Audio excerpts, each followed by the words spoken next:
The Rise and Fall of the Soviet Union, read and published by Mr. Books. The Soviet Union, spanning nearly 7 decades and encompassing 1/6 of the world's landmass at its zenith, stands as one of the most significant social, political, and ideological experiments in modern history. From its turbulent origins amid the twilight years of the Russian Empire to its eventual collapse in the late 20th century, the Soviet Union's story is a multifaceted saga of revolution, ambition, oppression, and transformation.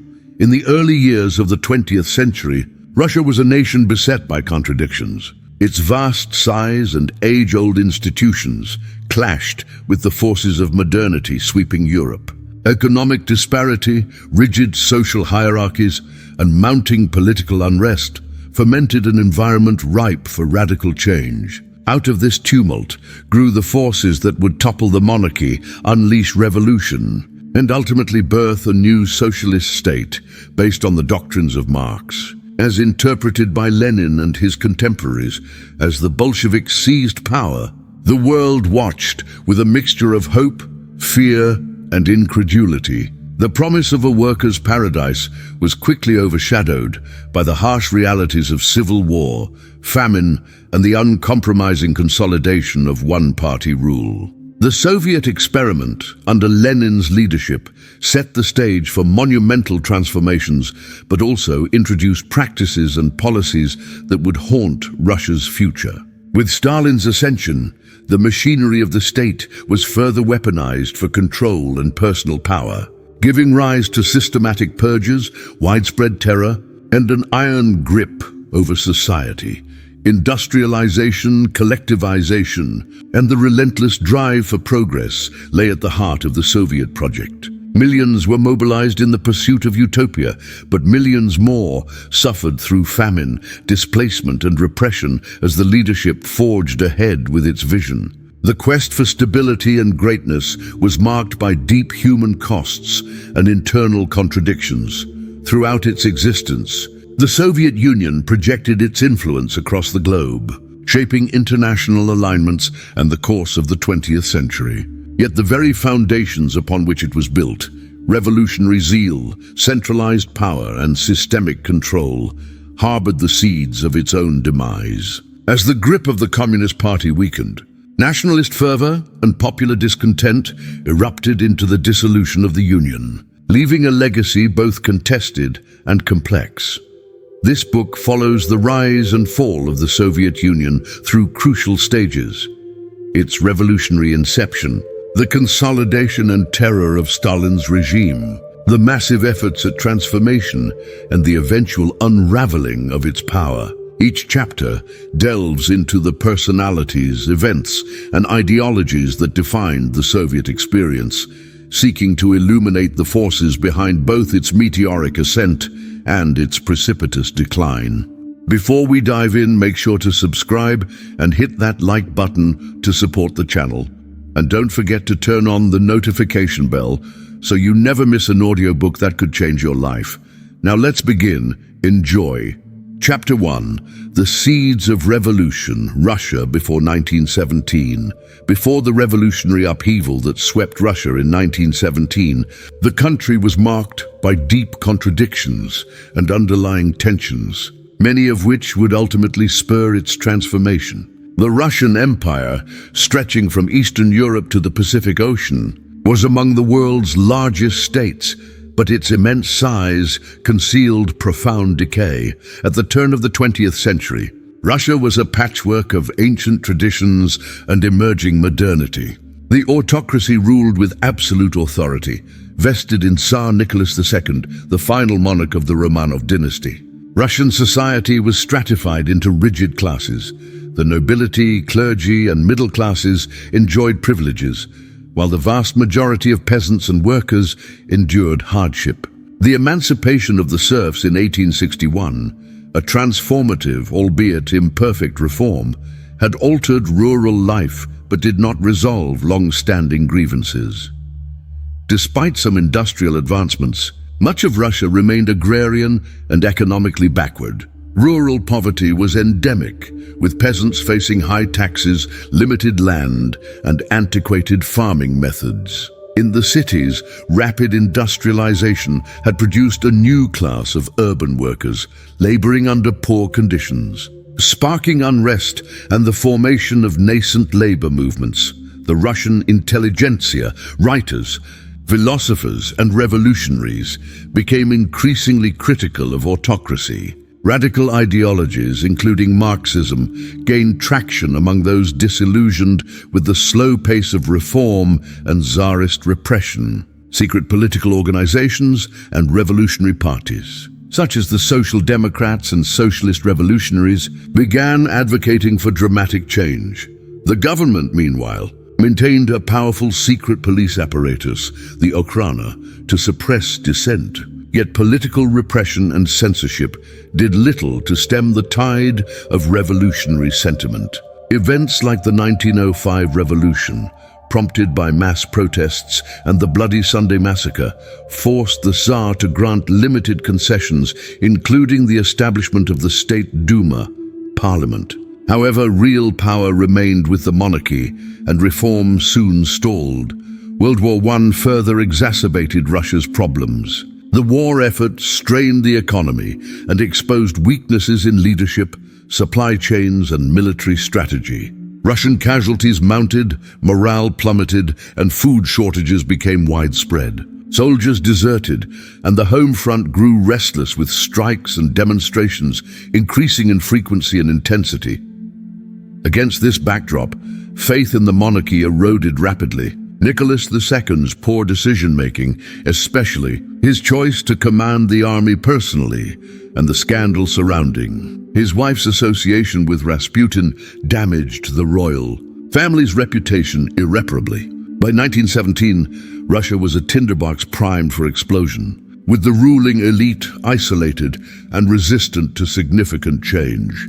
The convergence of economic collapse, social unrest, and political stagnation set the stage for revolution. The February Revolution of 1917, led initially by workers and soldiers, swept away the centuries-old autocracy. Power shifted to the provisional government, which hesitated on land reform and ongoing war participation, failing to address the urgent needs of the masses. In this environment of uncertainty and possibility, radical elements like the Bolsheviks found fertile ground. Promising peace, land, and bread, they appealed to war-weary soldiers, struggling workers, and disenfranchised peasants. Russia's pre-1917 landscape, defined by suffering and contradiction, would become the crucible from which the Soviet state would emerge, bringing new hope and new dangers. Chapter 2. Lenin and the Birth of the Soviet State, the ascent of Vladimir Lenin to the pinnacle of political power, represents a critical turning point in Russian and world history. Lenin, a former lawyer and revolutionary theorist, had been shaped by years of exile, intellectual debate, and clandestine political activity. His return to Russia in April 1917, facilitated by Germany, injected fresh energy and radical demands into the revolutionary landscape. The provisional government established after the February Revolution struggled to maintain order, continue the war effort, and meet the expectations of the Russian populace. Amidst chaos and disillusionment, Lenin advanced a bold strategy. In his April theses, Lenin called for all power to the Soviets and condemned cooperation with the bourgeois provisional government. He advocated immediate withdrawal from World War I, redistribution of land, and the transfer of authority to workers' councils, Soviets. Lenin's uncompromising stance soon gathered support among key segments of society. The Bolshevik Party, under his leadership, organized extensively within the Soviets in Petrograd and major urban centers. By autumn, the government's inability to end food shortages, halt military failures, or implement effective reforms left it vulnerable. The Bolsheviks capitalized on rising dissent, mobilizing their base for decisive action. The October Revolution of 1917 unfolded in Petrograd with remarkably little bloodshed. Bolshevik forces seized government buildings, arrested key officials, and declared a new socialist administration under Lenin. The provisional government collapsed, and the Congress of Soviets, the body representing workers and soldiers, ratified Bolshevik authority.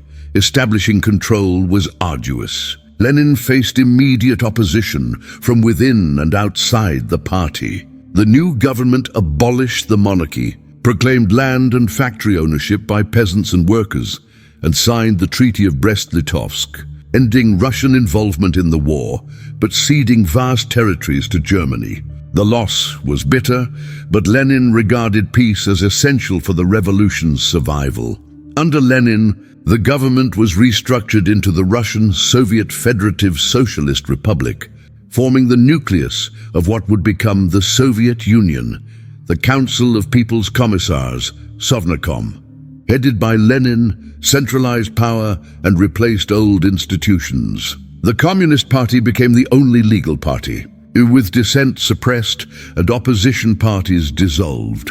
One of the most radical policies was the introduction of war communism during the Civil War, a period characterized by nationalization of industry, forced grain requisition from peasants, and the suppression of market mechanisms. While intended to sustain the revolutionary government, these measures led to widespread hardship, famine, and resistance among rural communities. Recognizing the backlash, Lenin introduced the new economic policy, NEP, in 1921. This pragmatic shift restored private trade and small-scale industry, reviving the economy and soothing social unrest. However, the NEP was transitional, intended only to stabilize the country until socialism could be fully implemented. The early years of the Soviet state were marked by promise and peril. Lenin was a visionary and a pragmatist, forging a new society amid adversity, but also laying the foundations for future authoritarianism. The centralization of power, censorship, and use of political terror, tools used to safeguard the revolution, would become enduring features of Soviet governance. By the time of Lenin's death in 1924, the Soviet Union had emerged as a unified multinational state, a testament to both revolutionary zeal and the complexities of ruling a vast, fractious nation. The new Soviet order promised equality and justice, but was also marked by repression and hardship, a dual legacy that would be shaped and amplified by those who followed. Chapter 3: Civil War and the Red Terror. The overthrow of the provisional government did not secure immediate peace for the Bolsheviks. Plunged into a violent and chaotic civil war, Lenin and his comrades faced formidable challenges that would both shape the future of the Soviet state and expose its contradictions. The Russian Civil War, 1918-1921, was fought between the Reds, the Bolshevik-led Soviet, a government, and the Whites, a loose alliance of monarchists, liberals, and anti-Bolshevik socialists. Foreign powers, including Britain, France, Japan, and the United States, intervened on behalf of the Whites, intensifying the conflict. The war's roots lay in political, social, and national grievances against Bolshevik policies and their hasty consolidation of power. Military struggles crisscrossed the vast Russian landscape, with shifting front lines and brutal tactics. The Bolsheviks controlled major urban and industrial centers, leveraging strategic advantage and popular support among workers and soldiers. The Whites held peripheral regions and benefited from foreign aid, but suffered from fragmented leadership, unclear objectives, and scarce unity. As violence escalated, both sides committed atrocities, but the Bolsheviks institutionalized their campaign of coercion. The Cheka, the state security agency, initiated the Red Terror, a system of systematic repression, torture and execution targeting class enemies, suspected counter-revolutionaries, and political rivals. The Red Terror was not limited to combatants. Civilians, intellectuals, and religious leaders often fell victim. War communism, introduced to prioritize resources for the Red Army, deepened the suffering. Grain requisitioning led to widespread famine, discontent, and armed peasant resistance, most notably the Tambov Rebellion. Factories were nationalized, labor militarized, and opposition ruthlessly crushed. Economic chaos and deprivation spread across Russia. Millions perished from starvation and violence. Despite the dire conditions, Bolshevik discipline and organizational capacity gradually won the war. The Red Army, led by Leon Trotsky, proved effective at mobilizing and sustaining forces, often employing coercion and conscription. The Whites' lack of cohesive strategy, along with ebbing foreign support, led to their defeat. The victory, however, came at great human and political cost. The Civil War had destroyed the economy, fragmented society, and entrenched suspicion towards outsiders and dissenters. The Bolsheviks, having survived existential threats, concluded that terror was both necessary and justified for revolutionary survival. These practices would become entrenched in Soviet governance. The conclusion of the Civil War in 1921 secured Bolshevik control over much of what would become the Soviet Union, but at the price of devastation and mass trauma. Entire regions lay in ruins, and social trust had evaporated. The legacy of the Red Terror and the violence of civil conflict created a culture of surveillance, secrecy and repression that would shape Soviet society for generations. Yet, in the aftermath, the Communist Party emerged as the unrivaled authority, possessing the means and the will to impose its vision. The consolidation of power after the Civil War set the stage for further radical change, but also cemented the primacy of coercion, suspicion, and authoritarianism as foundational pillars of the new state. Chapter 4. Stalin's Rise, Power, Purges, and Control. The death of Lenin in 1924 inaugurated a new era in Soviet politics, marked by fierce competition for power and the meteoric ascent of Joseph Stalin. Initially underestimated, Stalin, a skilled bureaucrat and master of political maneuvering, soon outmaneuvered rivals and established himself as the supreme leader. Stalin's path to dominance was neither simple nor predictable. He systematically built a base of support within the Communist Party apparatus, appointing loyalists to key positions and marginalizing critics. His main rivals, including Trotsky, Zinoviev, and Bukharin, found themselves isolated, denounced, and eventually exiled or executed. Consolidating authority, Stalin transformed the nature of Soviet governance. The principle of collective leadership endorsed by Lenin was supplanted by personal rule and a cult of personality.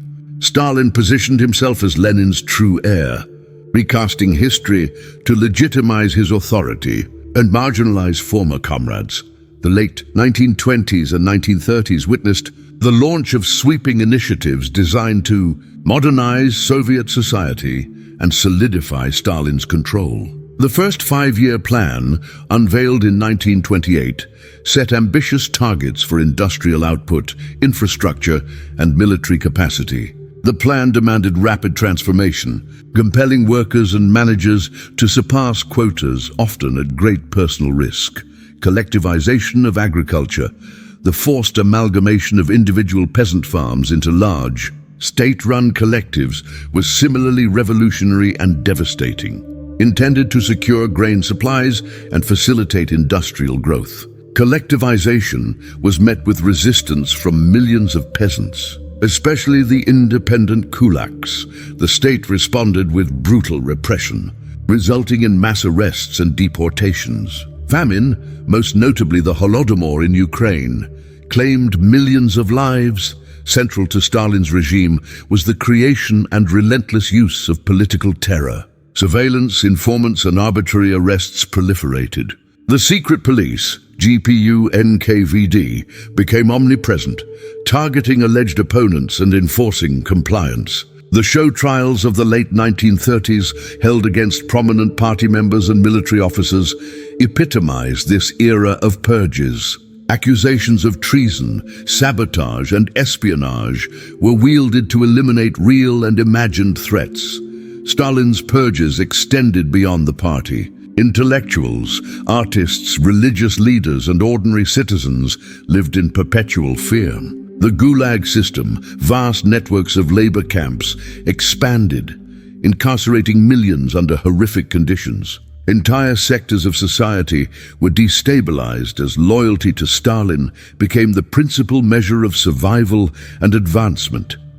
Yet, the regime achieved remarkable feats in industrial growth and military modernization. Dams, factories, and new cities rose across the Soviet landscape. Literacy and educational opportunities expanded. Soviet science and industry advanced rapidly. The price, however, was immense human suffering and the stifling of dissent, creativity, and individuality.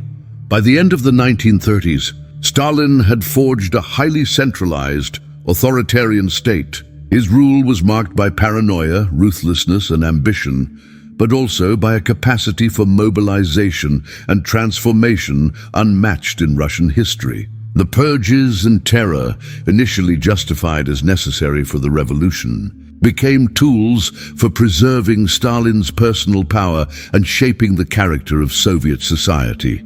Stalin's consolidation set patterns that would endure for decades.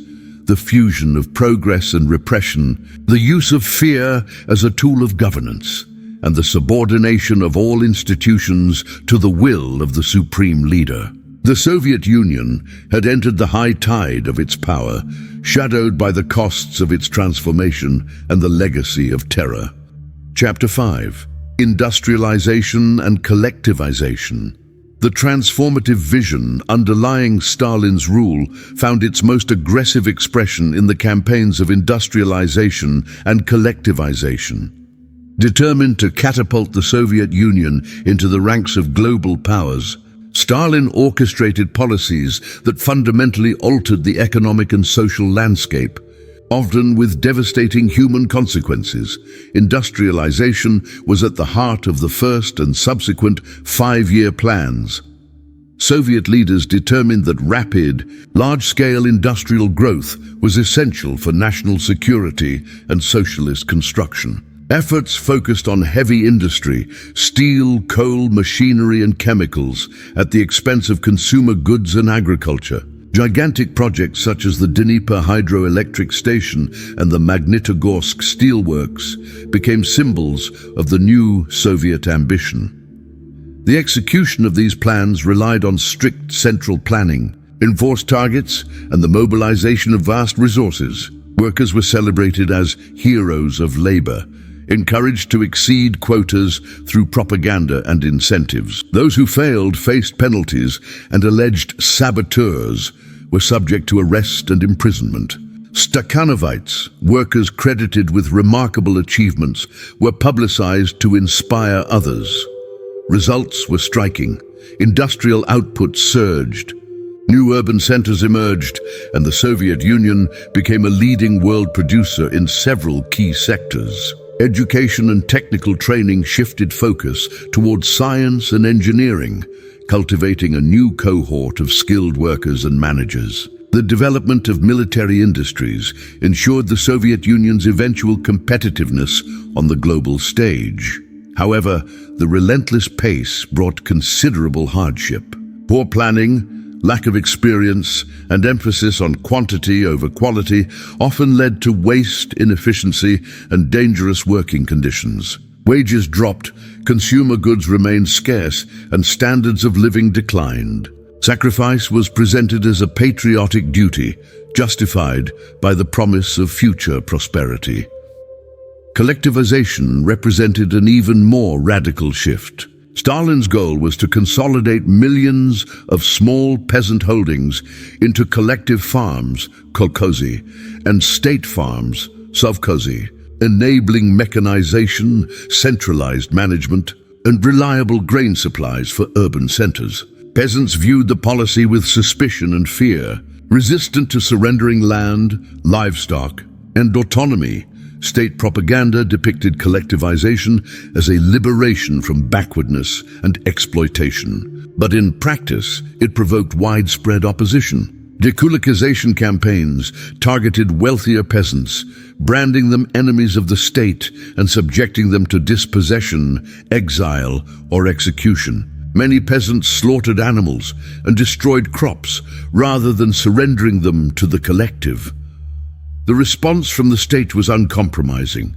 Grain requisitioning, forced enrollment, and harsh penalties for resistance were implemented nationwide. The resulting decline in agricultural productivity, combined with state demands, triggered catastrophic famines. The Holodomor 1932-33 in Ukraine became one of the most devastating episodes, with millions perishing from starvation. Despite immense suffering, the Soviet leadership proclaimed success. By 1937, the majority of peasant households belonged to collectives, and agricultural production stabilized, albeit at lower levels. Mechanization increased, and grain exports resumed. The social structure of rural Russia had been irreversibly altered, with traditional communities dismantled and replaced by new forms of authority.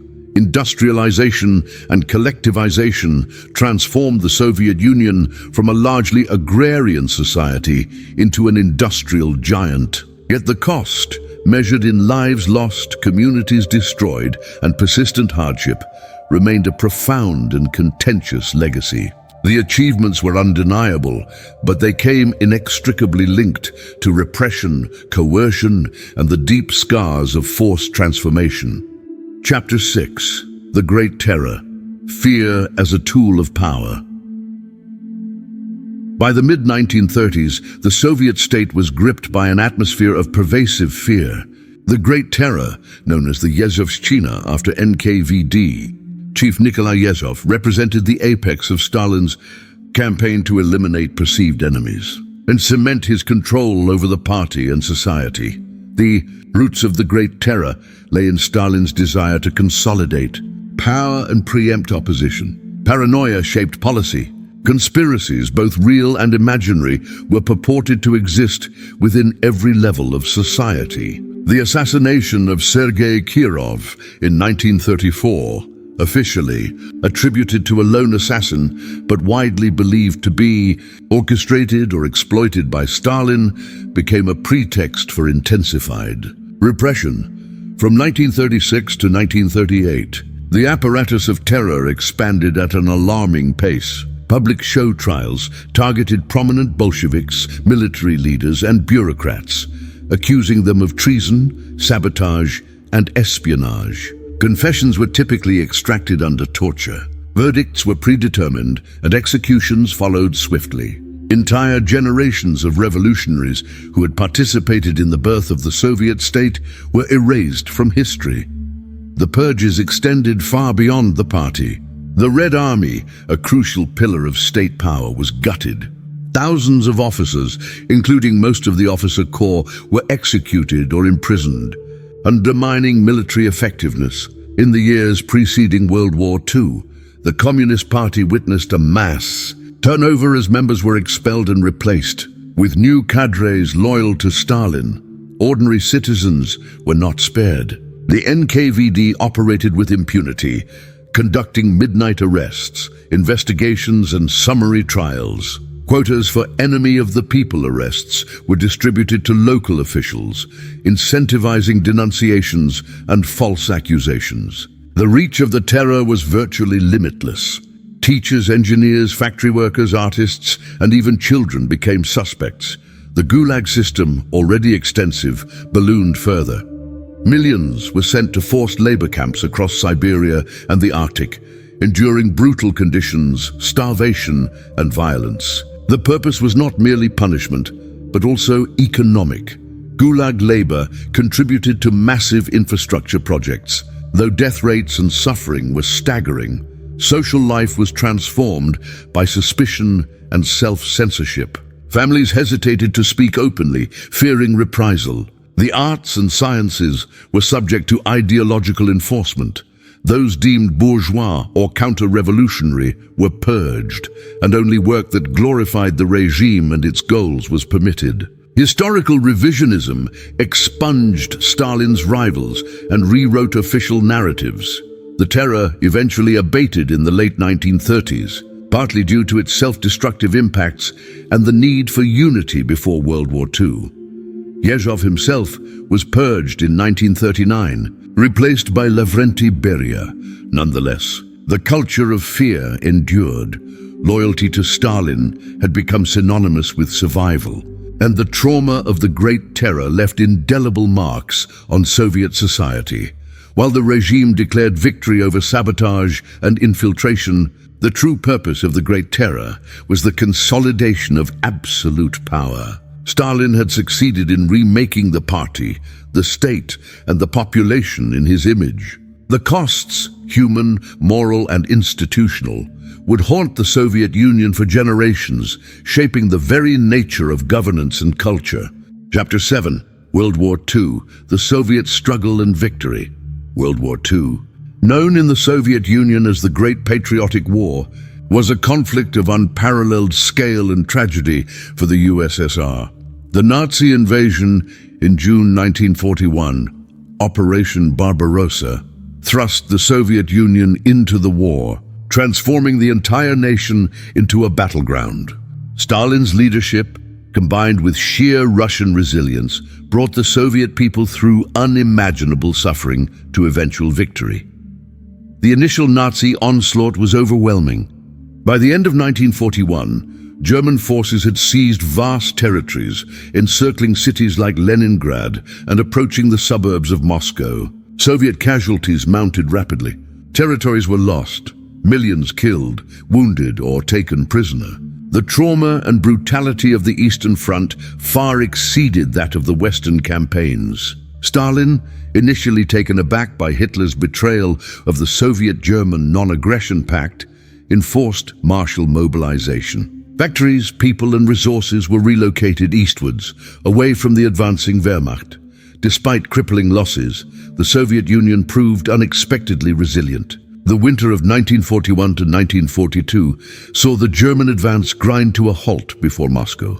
Soviet counteroffensives, although costly, demonstrated that the Red Army could adapt and endure. The Battle of Stalingrad became a turning point, a 6-month siege that claimed over 2 million lives, but ended in a decisive Soviet victory. Marking the beginning of Germany's retreat, the Soviet experience during World War II was defined by both the front lines and the home front. Civilians endured famine, bombings, and occupation. State propaganda emphasized unity and sacrifice. Not a step back became a slogan of determined resistance. Women and children filled industrial roles, producing tanks, guns, and aircraft in immense quantities. Soviet military doctrine began to favor deep operations and defense in depth, incorporating experience and adaptation from harsh battlefield realities. The Red Army's transformation was rapid. By 1944-1945, Soviet forces were outnumbering and outmaneuvering the Germans across Eastern Europe. The liberation of occupied territories led to both joy and devastation. The final push into Berlin, marked by vast artillery bombardments and street-to-street fighting, signaled the end of Nazi Germany and the rise of the USSR as a global power. Yet, victory was bittersweet. The war cost the Soviet Union more than 27 million dead, soldiers and civilians alike, devastating cities, farmlands, and industries. The trauma of war became a cornerstone of Soviet identity. The Union emerged victorious, but at a staggering price. Entire regions lay in ruins, families were shattered, and a generation was irreparably scarred.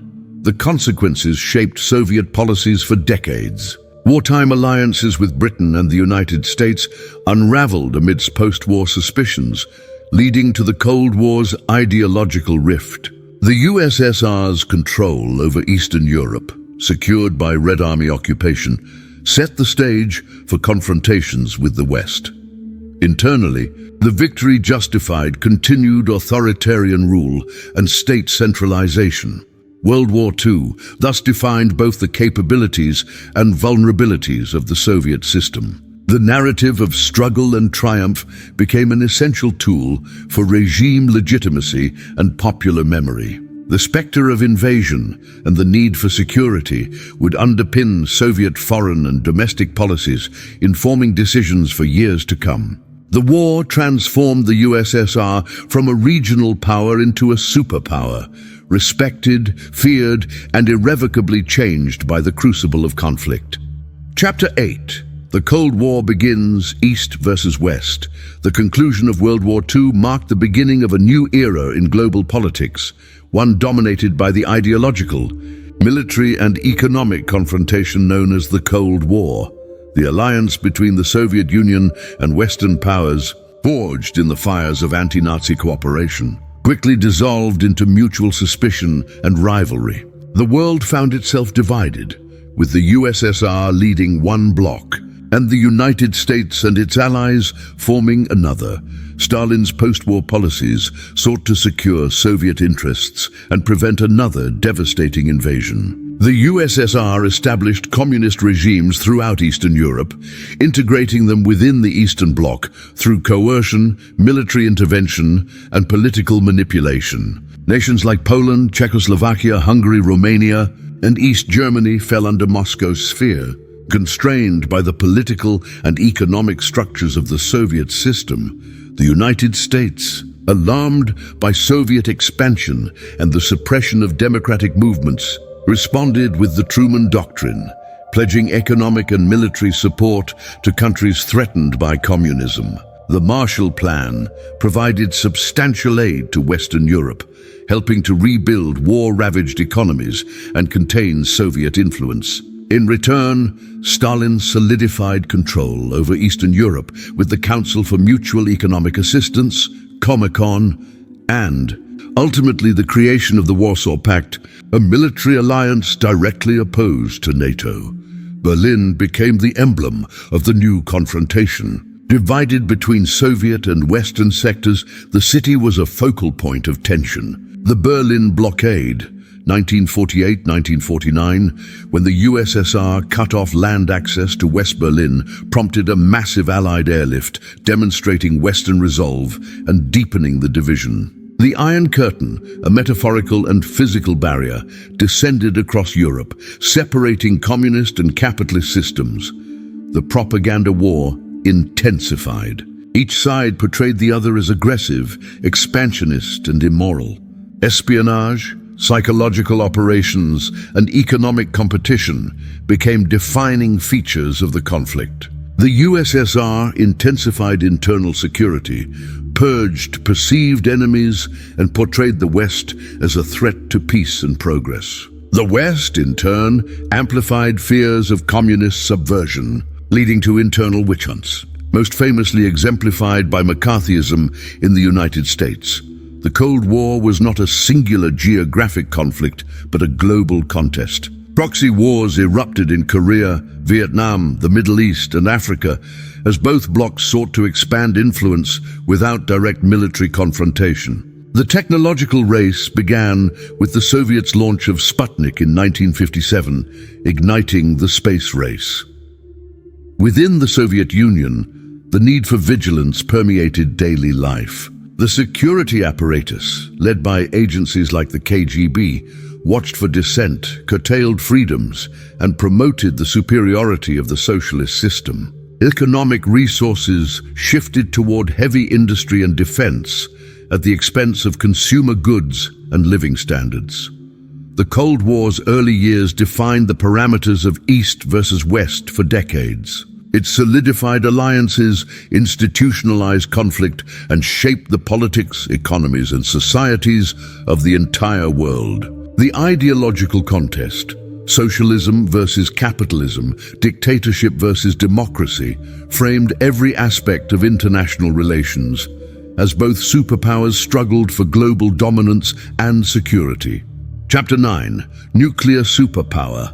The Arms Race with America. After World War II, military superiority meant more than troop numbers or conventional hardware. It meant nuclear weapons. The Soviet Union's successful detonation of its first atomic bomb in 1949 shattered the Western monopoly, launching the most dangerous aspect of the Cold War, the nuclear arms race. Both sides invested vast resources in weapons that could annihilate civilization, fostering an uneasy balance known as mutual assured destruction. For the USSR, nuclear capability was a matter of survival and prestige. Soviet scientists, notably Igor Kurchatov and Andrei Sakharov, led efforts to perfect atomic and later hydrogen bombs. The state poured resources into research and development, despite enormous costs and technological hurdles. The early years saw a rapid escalation in both numbers and sophistication. Thermonuclear weapons, hydrogen, bombs whose explosive power dwarfed the original atomic bombs, were successfully developed by both superpowers in the early 1950s. Delivery systems became increasingly sophisticated. Bombers gave way to intercontinental ballistic missiles, ICBMs, submarine-launched ballistic missiles, SLBMs, and multiple independently targetable re-entry vehicles, MIRVs. Soviets created entire cities, closed to outsiders, dedicated to weapon manufacturing, such as Arzamas 16. The arms race penetrated every facet of Soviet society. Economic planning prioritized military spending, often at the expense of consumer needs, housing, and technological diversification. State propaganda portrayed nuclear capacity as proof of scientific and ideological superiority. Strategic doctrine matured alongside technological advancements. The concept of deterrence dictated that neither side could risk a first strike without catastrophic retaliation. This paradox aimed to make nuclear war unthinkable, while each superpower still prepared for its possibility. The Cuban Missile Crisis tested this logic. As both nations approached the brink of disaster, civil defense became a pervasive concern for Soviet citizens. Shelters, emergency drills, and pervasive warnings reminded the population of the ever-present threat. Popular culture reflected this anxiety, with literature and film often exploring themes of nuclear annihilation and the responsibilities of power. Diplomatic efforts arose to control the peril. Treaties such as the Partial Test Ban Treaty, 1963, the Non-Proliferation Treaty, 1968, and the Strategic Arms Limitation Talks, SALT, were attempts to manage competition and prevent accidental war. Soviet negotiators sought to equalize the balance with the United States, but mistrust and verification difficulties hindered real progress. Despite periods of tension and relaxation, the arms race compelled both superpowers to divert immense resources, shape scientific priorities, and promote doctrines of perpetual readiness. Within the USSR, the elite defense sector flourished, but broader society often suffered. Economic stagnation, environmental damage, and neglected civilian infrastructure became long-term side effects of militarization. The legacy of the nuclear rivalry endures. The Soviet Union's determined pursuit of parity with the United States shaped the physical, political, and psychological realities of the Cold War era.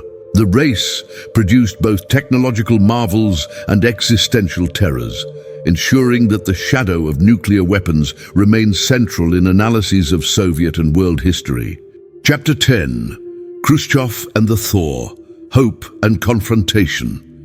The death of Joseph Stalin in 1953 marked a profound turning point in Soviet history. The new leadership, especially under Nikita Khrushchev, initiated reforms that promised greater openness, reduced repression, and a cautiously optimistic engagement with both the Soviet population and the outside world.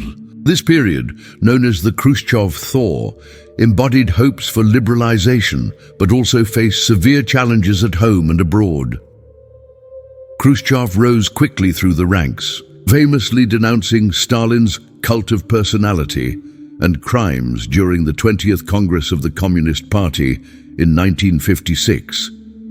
This secret speech shocked the Soviet elite and society, catalyzing a wave of reform and soul-searching.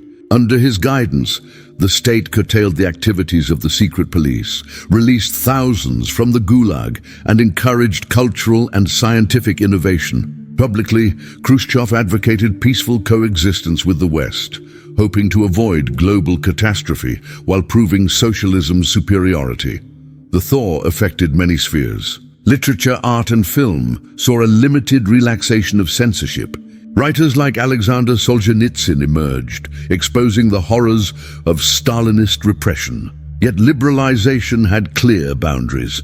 When Hungarian revolutionaries attempted to leave the Soviet orbit in 1956, Khrushchev authorized a violent military response. The limits of reform were starkly revealed. The USSR would not tolerate challenges to its geopolitical position.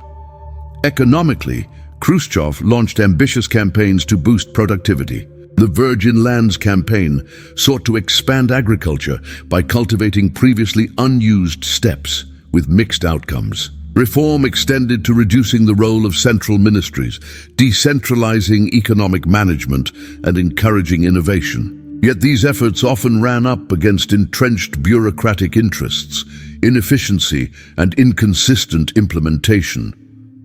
Internationally, Khrushchev's bluster was both an asset and a liability. He famously pounded his shoe at the United Nations and threatened Western nations, while also promoting détente and engaging in direct talks with Washington. The era witnessed spectacular achievements, such as the launch of Sputnik, the world's first artificial satellite, and Yuri Gagarin's pioneering spaceflight, underscoring Soviet scientific prowess.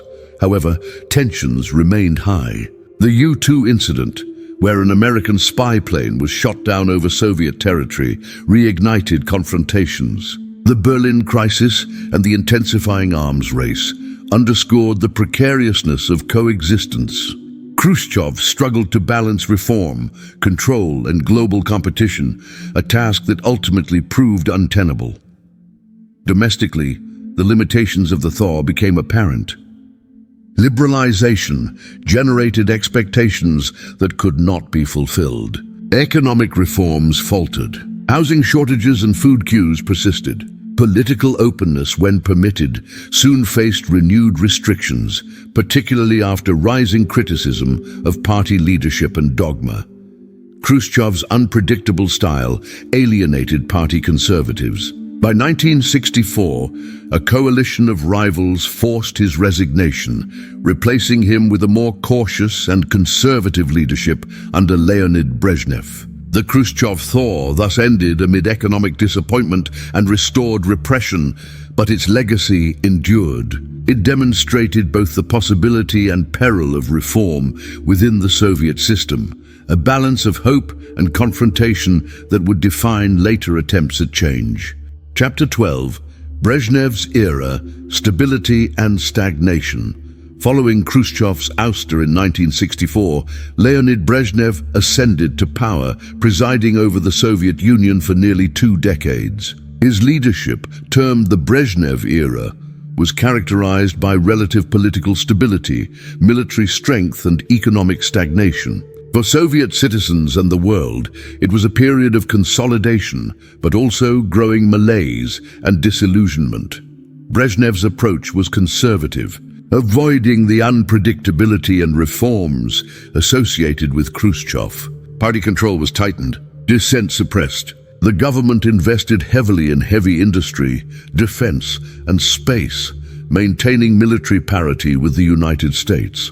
The doctrine of developed socialism took hold, a promise of gradual improvement based on existing structures, rather than radical change. Internationally, Brezhnev pursued détente, easing tensions with the West through treaties on arms control and trade. The Strategic Arms Limitation Talks, SALT I and II, the Helsinki Accords, and increased diplomatic contacts signaled efforts at responsible coexistence. Yet Soviet military involvement continued, particularly in the Third World and Eastern Europe. The 1968 invasion of Czechoslovakia crushed the Prague Spring, demonstrating the regime's commitment to maintaining control over its satellite states. Domestically, the Brezhnev era marked the zenith of Soviet power and reach. The economy grew, but increasingly at a slower pace. The system's rigidity became more pronounced. Massive bureaucracies, entrenched corruption, and a lack of innovation stifled productivity. State enterprises were shielded from competition. Technological advances lagged behind the West. For ordinary citizens, the period brought relative security. Education and healthcare were universal. Food shortages were less pronounced, and consumer goods were more accessible than under Stalin or Khrushchev. However, underlying problems persisted. Poor quality, limited choices, and shortages remained common. Culture and intellectual life were tightly controlled. Writers, artists, and dissidents who challenged state orthodoxy faced censorship, harassment, or exile. The internal enemy, those advocating for reform or criticizing the regime, were carefully monitored and punished by the KGB and other agencies. Corruption flourished as officials exploited their privileged positions. Nepotism, favoritism, and black market activity became normalized. Economic inefficiency, misallocation of resources, and environmental neglect contributed to a creeping sense of decline. Externally, the Soviet Union projected strength, but internally, stagnation took hold. By the late 1970s and early 1980s, declining growth, technological backwardness, and growing cynicism among the population undermined the regime. Attempts at reform were tentative and insufficient. The Brezhnev era left a dual legacy: stability and stagnation. It preserved the Soviet system and its global influence, but deferred critical problems that would later undermine its survival.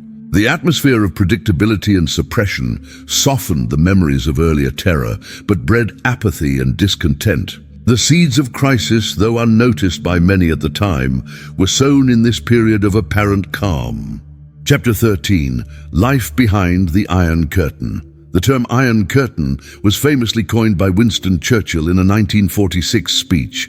Yet for the millions of Soviets, it was not merely a metaphor, but a daily reality.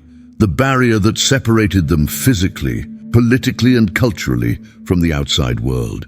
The life behind this curtain was marked by profound contradictions, an aggressive push for modernization and progress, paired with harsh limitations on personal freedoms and ceaseless surveillance. In the Soviet Union, the rhythms of daily life diverged sharply from those in the West. The state dictated not merely the economic and political sphere, but also permeated the personal. Citizens routinely faced rationing, shortages, and long queues for basic goods, a persistent reminder that the command economy, in pursuing grandeur, often failed to meet individual needs. Black bread, cabbage, potatoes, and occasional fish or sausage were staples. Oranges or bananas, whenever they appeared, signaled a rare and fleeting abundance. Housing, too, was emblematic of the system. The famed Khrushchevka, low-cost apartment blocks hastily constructed during Nikita Khrushchev's tenure, dotted Soviet cities. While these apartments provided millions with shelter, they were often cramped and standardized, emphasizing functionality over comfort. Often, several families shared communal kitchens and bathrooms in older apartment complexes, blurring the lines between public and private life. Education was regarded as a primary achievement. Literacy soared, and universities offered opportunities that, in theory, were open to all based on merit. But the curriculum was saturated with ideological content, and free thought was strictly monitored. Dissenters faced punishment, expulsion, forced labor, or exile. The same apparatus controlled cultural life. Officially sanctioned art and music propagated socialist realism, glorifying party ideals, while underground currents of literature, art and rock music persisted, circulated in secret as samizdat, self-published and illegal materials. Religion, traditional and ubiquitous across the vast Russian and Central Asian hinterlands, was officially suppressed. Churches, mosques, and synagogues were destroyed or repurposed. Believers practiced in whispers and private gatherings, while the official narrative proclaimed atheism as the new social norm. To travel either abroad or within the Soviet Union required official permissions, nearly impossible to obtain unless one was a trusted party member or selected for athletic, scientific, or cultural promotion. Thus, rumors, clandestine broadcasts from the BBC or Voice of America, and anecdotes from those few who returned from the West fueled intense curiosity and a persistent sense of otherworldliness. Yet, amidst these constraints, resilience flourished. Family bonds, modest private joys, and the creation of small islands of freedom within homes or trusted circles allowed ordinary people to assert their humanity. Behind closed doors, citizens might criticize the regime, share forbidden music, or quietly celebrate illicit faith. In these fragile spaces, a subtler form of resistance took root, shaping identities and sustaining hope even as the official narrative insisted on uniform obedience. Life behind the Iron Curtain, then, was not a monolith of despair or ideological zeal. It was a daily balancing act between outward conformity and inward preservation, between fear and resourcefulness. It forged a society that was, by necessity, adept at maneuvering between the lines, to read what was not written, to say what could not be said, and to find light, even in the shadows. Chapter 14, The War in Afghanistan, the Soviet Vietnam. The Soviet invasion of Afghanistan in December 1979 marked a critical juncture in late Soviet history, a costly, protracted conflict that exposed the limits of the superpowers' reach and set in motion forces that contributed to the USSR's eventual unraveling. For Soviet leaders, the intervention seemed at first like a calculated act of geopolitics. Heading off Western influences in a neighboring socialist-leaning nation, securing a compliant government and asserting Soviet strength in Central Asia appeared logical and necessary. The reality would prove to be quite different. From the outset, the Soviet campaign confronted the formidable terrain of Afghanistan, an environment marked by jagged mountains, arid valleys, and a patchwork of fiercely independent peoples with long-standing traditions of resistance. The Soviet military anticipated a quick operation. What ensued was a drawn-out guerrilla war, reminiscent of the American experience in Vietnam. The Mujahideen, bolstered by international support, notably from the United States, Pakistan, and Saudi Arabia, adapted quickly to the Soviets' conventional might, waging a war of attrition through ambushes, sabotage, and hit-and-run tactics. Soviet soldiers, many of them young conscripts, found themselves fighting an elusive enemy in a hostile land. Morale eroded quickly in the face of mounting casualties, poorly defined objectives, and a sense of futility. They were isolated not only from Afghan society, which viewed them as occupiers, but from the support structures of home, where the true nature of the war was shrouded in secrecy. Official Soviet accounts portrayed the campaign as one of internationalist duty, but as the years dragged on, leaks, rumors, and the stories of returning veterans made the conflict's grim realities increasingly impossible to suppress. For Afghans, the Soviet presence brought widespread devastation. Bombing campaigns and scorched earth policies aimed at denying resources to the Mujahideen devastated villages and displaced millions, contributing to a humanitarian catastrophe. The relentless conflict produced a generation marked by trauma, sowing seeds of resentment that would later germinate into new conflicts following the Soviet withdrawal. Within the Soviet Union, the costs of war were measured not only in material resources, but in the fracturing of legitimacy. The war drained the economy, exacerbated shortages, and exposed the chasm between official propaganda and lived reality. The Afghan syndrome, public cynicism and distrust towards the state narrative, spread, particularly among the youth and families of veterans. The steady trickle of zinc coffins returning to Soviet cities forced painful conversations and eroded faith in the government's infallibility. After nearly a decade, and with no clear victory in sight, the Soviet leadership initiated a phased withdrawal between 1987 and 1989 under Mikhail Gorbachev's guidance. The retreat was an implicit admission of failure, one that emboldened reformists and nationalist opponents alike, while signaling to Soviet allies that the empire's resolve had weakened. The Soviet-Afghan War thus stands as a crucial event, not merely for its immediate strategic consequences, but for the deeper wound it inflicted on the fabric of Soviet society and its role in hastening the empire's decline. Chapter 15. Gorbachev's Reforms, Perestroika and Glasnost. By the mid-1980s, the Soviet Union was at a crossroads.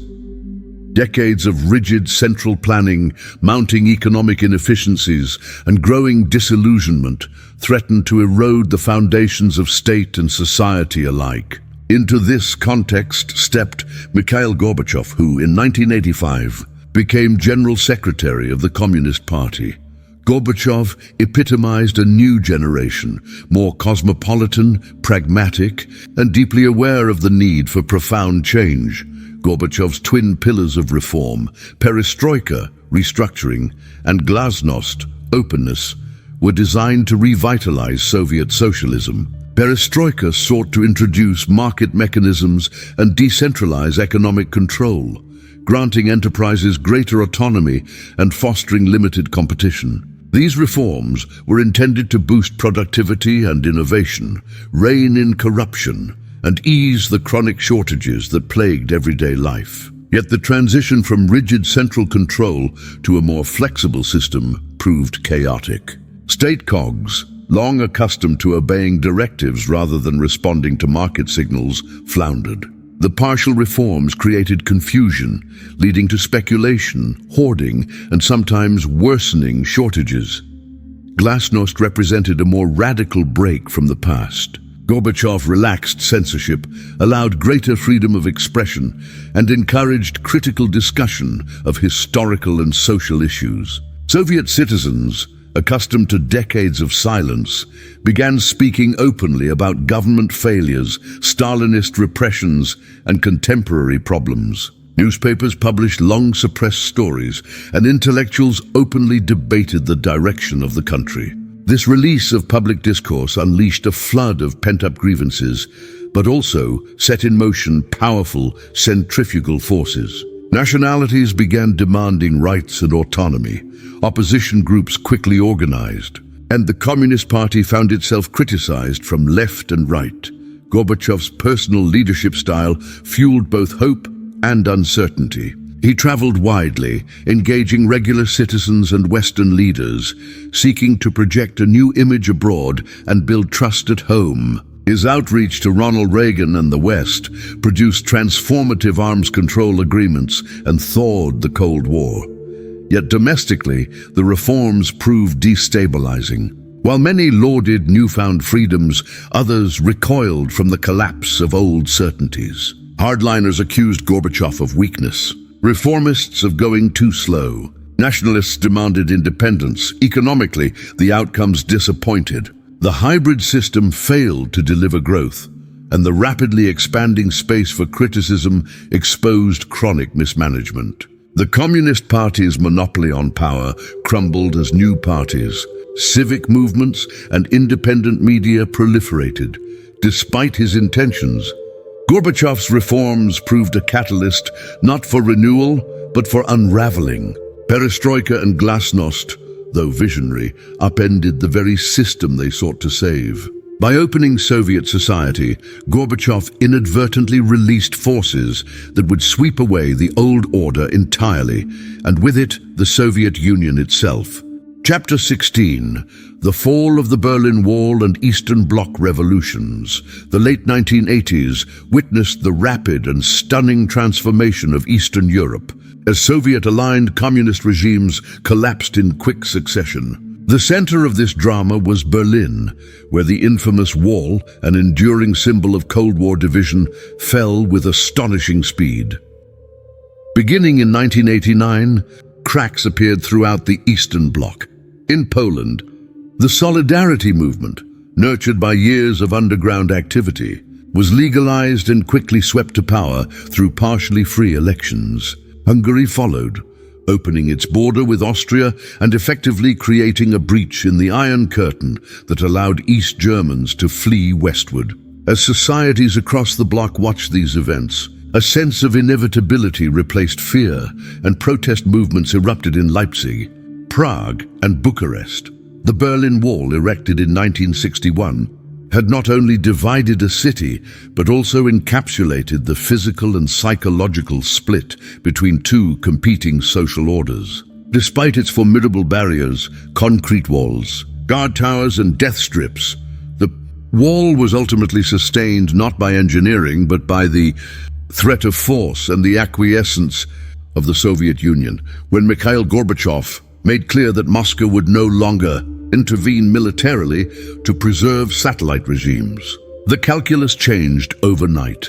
On November 9, 1989, amid mounting protests and administrative confusion, East German authorities announced that citizens could freely cross the border. Crowds surged forward, guards stood aside, and within hours, aging concrete was being demolished by jubilant Berliners. Images of families reuniting and celebrants dancing atop the wall resonated worldwide, signaling not only the end of communist rule in East Germany, but the beginning of the end for the entire Soviet enterprise in Eastern Europe. The revolutions that followed were both diverse and interconnected. In Czechoslovakia, the Velvet Revolution brought dissident playwright Václav Havel to power without bloodshed. In Romania, the regime of Nicolae Ceausescu fell after violent protests and summary executions. Across the region, communist parties either reformed, relinquished power, or were displaced, often at breathtaking speed. For the Soviet Union, these events underscored its waning grip on its empire.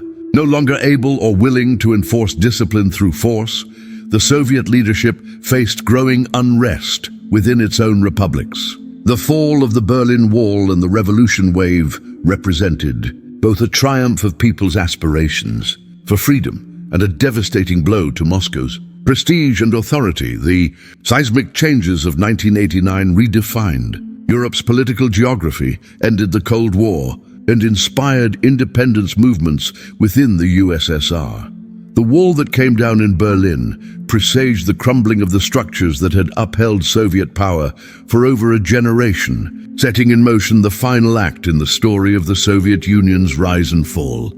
Chapter 18, the coup of 1991, last attempt to save the Union. The summer of 1991 brought the Soviet Union to the brink of a historic transformation. Gorbachev, weathered by political battles and economic crises, had initiated negotiations over a new Union treaty, an arrangement intended to preserve the Soviet state in a looser, federated form, granting significant autonomy to its republics. For hardline communist officials, the prospect of losing central authority was anathema. Fearful that their privileges and the Soviet system itself would dissolve, they prepared a desperate measure. On August 19, 1991, while Gorbachev vacationed in Crimea, a self-styled State Committee for the State of Emergency announced that they had taken control. The plotters, composed of senior military officials, KGB leaders, and party hardliners, declared Gorbachev incapacitated and imposed a state of emergency, aiming to roll back reforms and preserve the Union by force. However, the coup was plagued by miscalculation from the outset. The plotters failed to secure broad military loyalty, failed to arrest prominent reformers like Boris Yeltsin, and failed to control communications in Moscow. Their attempts at intimidation, tanks stationed in the capital, opposition media silenced, were met with public resistance. Images of Yeltsin clambering atop a tank outside the Russian White House, rallying crowds to defy the putschists, became iconic. The people of Moscow, emboldened by years of glasnost and sensing the regime's weakness, formed barricades and confronted the military. Within 3 days, the coup collapsed amidst mounting resistance, international condemnation, and the plotters' own indecision. Gorbachev returned to Moscow, but the brief seizure of power had profoundly and irreversibly shifted the political landscape. Authority in the Soviet Union now resided not with the Central Communist Party, but with the elected leaders of the republics, and above all, With Boris Yeltsin, the failed coup unleashed a torrent of change. Communist Party offices were stormed or closed. Republican governments declared their independence. The need for a new union treaty evaporated. Even regions that had hesitated now took steps towards sovereignty, accelerating the centrifugal disintegration of the USSR. The coup's failure was not merely a missed opportunity for the hardliners. It represented the end of Soviet central authority. The final vestiges of the dictatorship of the Communist Party were swept aside, and the moral and institutional collapse of the Soviet state was plain for all to see. In its wake, legal, political, and public momentum swung irreversibly towards ending the Soviet experiment forever. Chapter 19: The Dissolution, End of the Soviet Union. With the collapse of the August coup and the unraveling of central authority, the final months of 1991 saw the rapid and conclusive dissolution of the Soviet Union. Throughout the fall, republic after republic declared, ratified, and reinforced independence. The institutions of the Soviet state, army, ministries, central planning apparatus, either melted away or were absorbed by emerging national governments. On December 8, 1991, leaders of Russia, Ukraine, and Belarus met in the forests of Belovezha and signed the Belovezha Accords, formally declaring the Soviet Union dissolved and establishing the Commonwealth of independent states in its place. Gorbachev, isolated and powerless, was relegated to the sidelines as the wheels of history turned. Within weeks, the symbolic as well as the actual structure of the Soviet state ceased to exist. The dissolution of the USSR marked one of the most spectacular political collapses of the 20th century. The world's largest state by territory, and one of its most formidable military powers, vanished almost overnight. A superpower felled less by external invasion than by the force of internal contradictions. Economic stagnation, national resentments, and the loss of belief in the system's capacity for renewal. The event cascaded through every dimension of society. Economically, the planned order was replaced by chaotic transitions to market economies, resulting in hardship, inflation, and social dislocation. Large arsenals of nuclear weapons were suddenly in the hands of multiple successor states, raising urgent concerns over security and proliferation. The sudden opening of borders led to waves of migration and population shifts.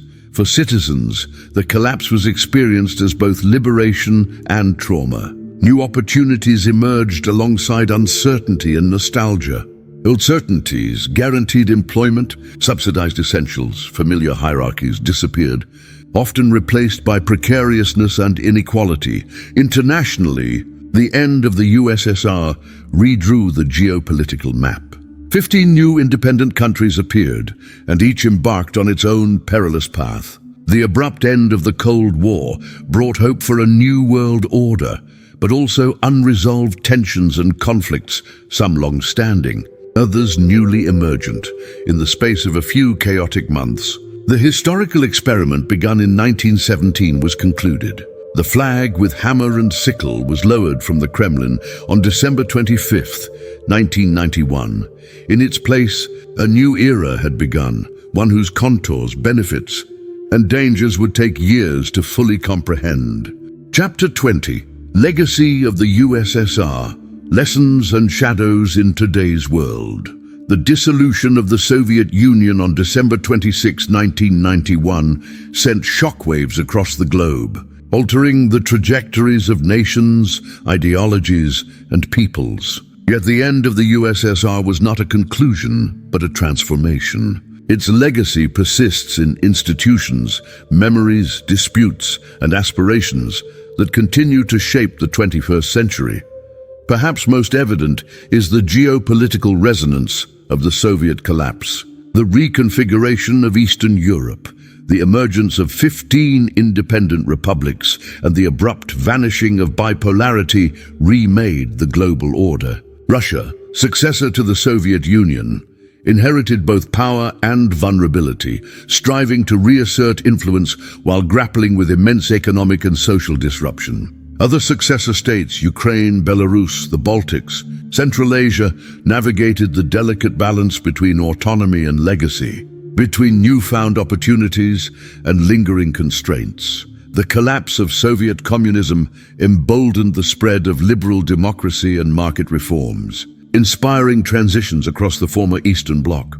Yet the journey was tumultuous. Persistence of transition fatigue, economic hardship, and struggles to build stable institutions revealed the complexity of systemic change. Nostalgia for Soviet certainties endured among some segments of society, while others embraced new freedoms and global integration.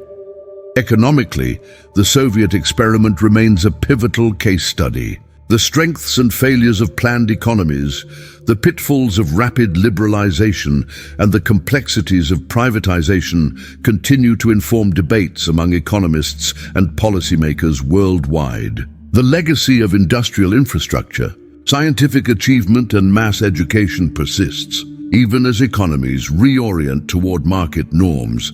In the realm of culture and collective memory, the Soviet past is a contested space. Debates about historical responsibility, the morality of state actions, and the meaning of Sovietness animate public discourse. Monuments, memorials, and education curricula frame narratives of pride, suffering, victimhood, and heroism. The experience of war, repression, and everyday life behind the Iron Curtain is invoked both as a warning and inspiration.